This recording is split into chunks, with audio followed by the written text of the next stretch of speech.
This is Umar Ahmed for IFL TV, proudly sponsored by Everlast. With me is Gareth A. Davies. This is the highlight of my 10-day quarantine in the government hotel. You're doing your 2 half-an-hour walks a day, yeah? Doing my 2 half-an-hour walks a day. Yep. You're watching all the Ebony Bridges, Shannon Courtney, irksome, troublesome things between them. Conor Benn and Samuel Vargas very respectful of each other this week. Eddie Hearn loving it all. You must be consuming so much. Are you getting enough sleep? That's all I care about. I've got plenty of time for enough sleep. I am watching a lot of YouTube stuff in terms of boxing, watching a lot of Netflix.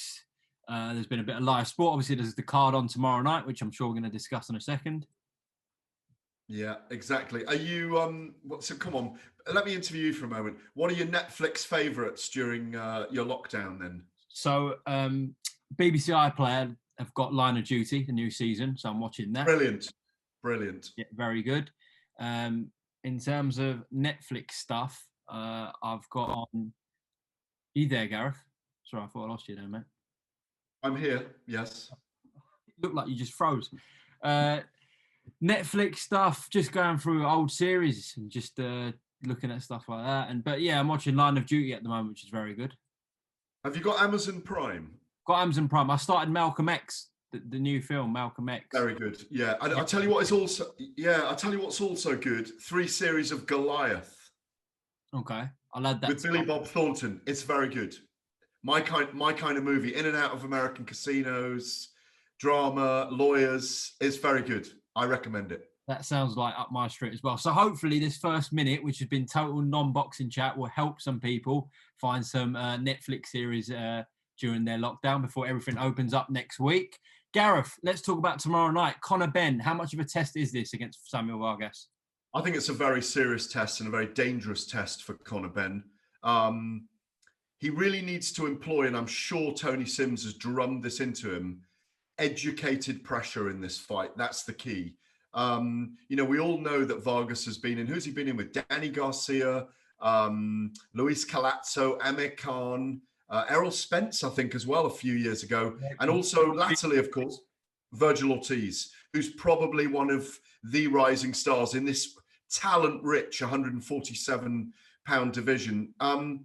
The key with this fight with Vargas is that there is a vast gulf in experience. It's Conor's first 12-round fight. We know what he likes to do, which is let his hands go and get involved in a tear-up. He can't let it all go too soon. He's got to have a little look at this guy. I think if he boxes properly, we'll see his power tonight. I think he looks very strong at the weight. They both look in fantastic physical shape. Watched the weigh-in with them today. They look fantastic. But if he slips up tonight, he could run out of gas in the last few rounds. He was beginning to tire towards the end of the Sebastian Formella fight, even though he bashed him from pillar to post. So it's a massive step up in my view. Step up in terms of headlining, composure for the fight, all those things. He's a new dad, all those kind of things. You'll see the difference in him. He's clean shaven this time. That's for the baby, of course. It's a proper test of, can he carry it properly? Can he find the right rhythm in this fight? And as Eddie Hearn's been saying, European title challenge could come against David Avanesian. They're teasing Amir Khan and Kell Brook as potential big names for him to face later in the year, which is trying to turn him into a box office star. For me, he's still a couple of levels away from world class, even though he's got a world ranking. So it's a massive night for him in so many ways. I was going to ask you about that talk with Amir Khan and Kell Brook. Are they using Khan's and Brook's name slightly in the build-up to this? Yeah, they are. But Hearn believes, and I don't think he's wrong, that the narrative of Conor Benn's story, the interest he creates because of his father as well, the fact he's a fascinating young man, and he is, he's got all those ingredients to make a star. He is a star already in many ways. I've been out with him and people love him. I've had him on my radio shows at Talk Sport. I've been around Conor a lot. I've tried to give him advice as well as a as an elder statesman, if you like, as a father figure. He takes so much on board. He's a very inspirational young man. He's very composed, very disciplined, but it's like, can he put all of that into a position now to elevate himself into one of the rising stars of British boxing?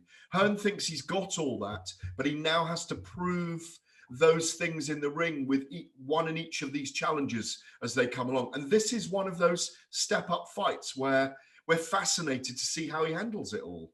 Yeah, we are. And we'll find out tomorrow night. A big card live on Sky Sports and DAZN. Gareth, now I spoke to you a few weeks ago when Fury Joshua was signed. Now there are rumours circulating as this kind of 30-day period comes to a close that this fight is not likely to take place this summer. Firstly, what have you heard on this matter?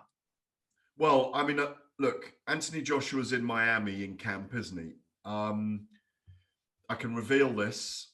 I think Tyson Fury's on his way to America right now, going into camp in Las Vegas.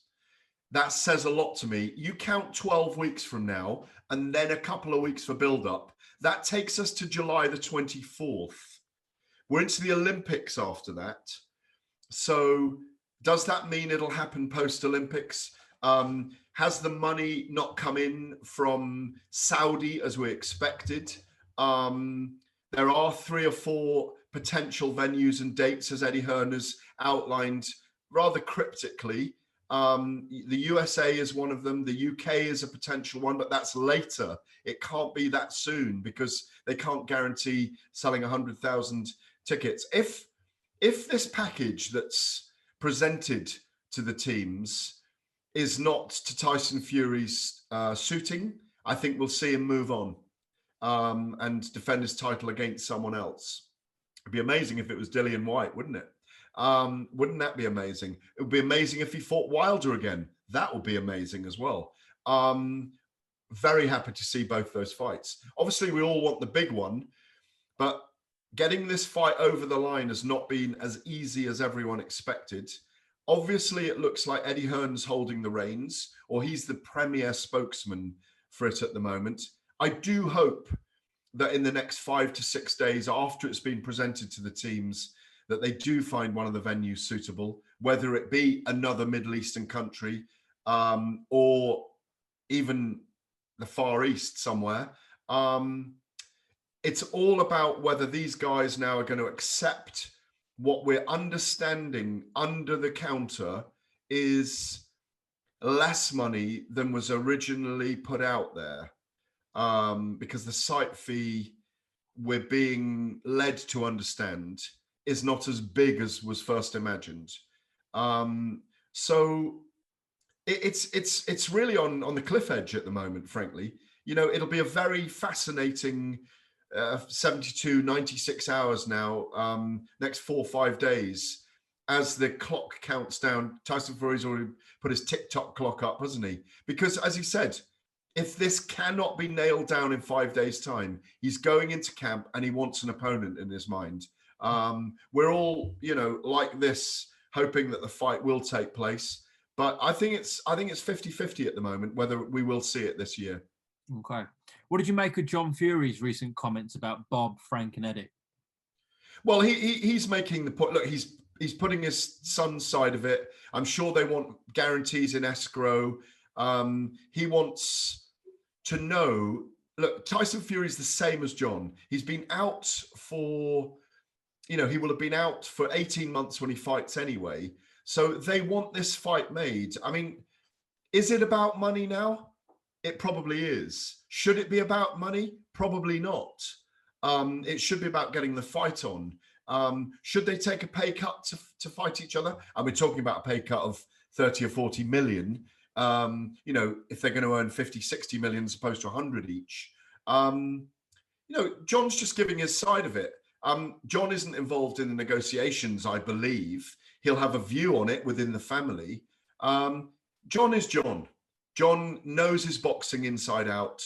And they know that Tyson Fury stands a very, very good chance of beating Anthony Joshua in the ring. Look at the shape on Fury at the moment.